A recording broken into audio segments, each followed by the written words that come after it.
Good analytical systems are not only easy to use to query your data and to structure some analytics, but they're also good at helping you to validate the data. So to show you what I mean, let's put together another simple MapReduce query here, and we'll just do some sales counts. But what I'll want to do after that is to sleuth the data to make sure that I'm right in my assumptions. And so let's do that straight away. Now, the first thing I'm going to do is what you've seen me do. I want to do a concat map, and I want to throw all the items from our sales table up so I can query against them. Here, what I want to do is I want to do roll-ups on the vendor. And so what I'll do is I'll just do a concat map and then a map, and I'll do a SKU, and now put SKU here, and then the artist, and I'll use the vendor for that. And the sales count is, this time I'm going to do the right thing and use the quantity.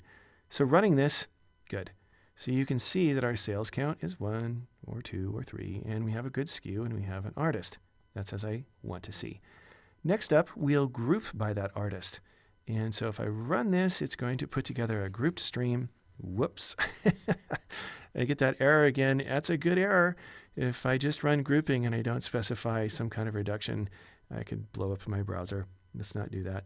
So let's sum on the sale count. And there we go. There's a good reduction. So AC/DC has sold 2,600 albums.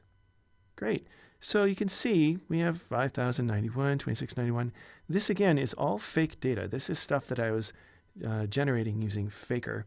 And so I would expect to see a sort of even distribution here if it's all random. Let's check that by doing order by. And oh, have we seen this before? We sure have. I'm trying to do an order by on a group stream. You can't really do that. You have to use ungroup, turn it into an array, and then we can use order by. And here we go. This is a roll-up of sales per vendor. All right, but it's not descending order just yet. Let's put this into table view and run it again. There we go. All right, Iron Maiden. Look at that, 54,000 sales for Iron Maiden. The next one is Led Zeppelin at 36,000. How can that be right? It seems a little bit off, doesn't it? And this is where validating things come in. Let's check the data to make sure it's right.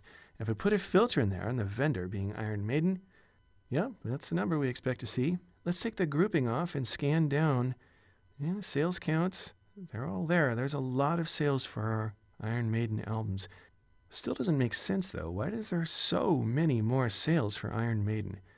Let's do a count here. 27,000 individual invoices for Iron Maiden. That's the number of orders. If we do a sum on sale count, however, that is the count of albums sold, and that looks extremely high. So how can we prove this? Well, let's go into our catalog and take a look around at the albums. Remember, I used a random record generator to generate all of these numbers. But what could cause this problem? Let's use a mapping function here, because what I want to do now is I want to isolate the records that I want to sleuth.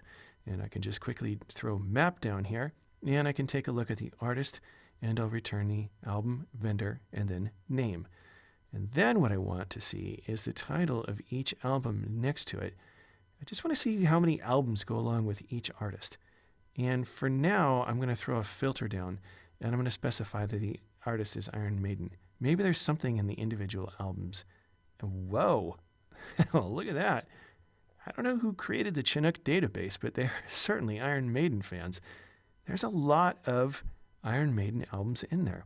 Now let's take a look at how many albums we have in our database per artist. And we can do this by using a count and then an ungroup, order by descending, and then we'll order by descending on the reduction.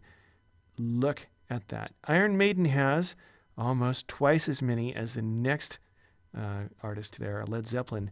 21 albums in our database. Now that would explain why we have so many sales, because there's twice as many. If we use a random generator, that's what's going to happen. It's going to be influenced by the number of albums. So cool. We were able to sleuth that, and RethinkDB helped us.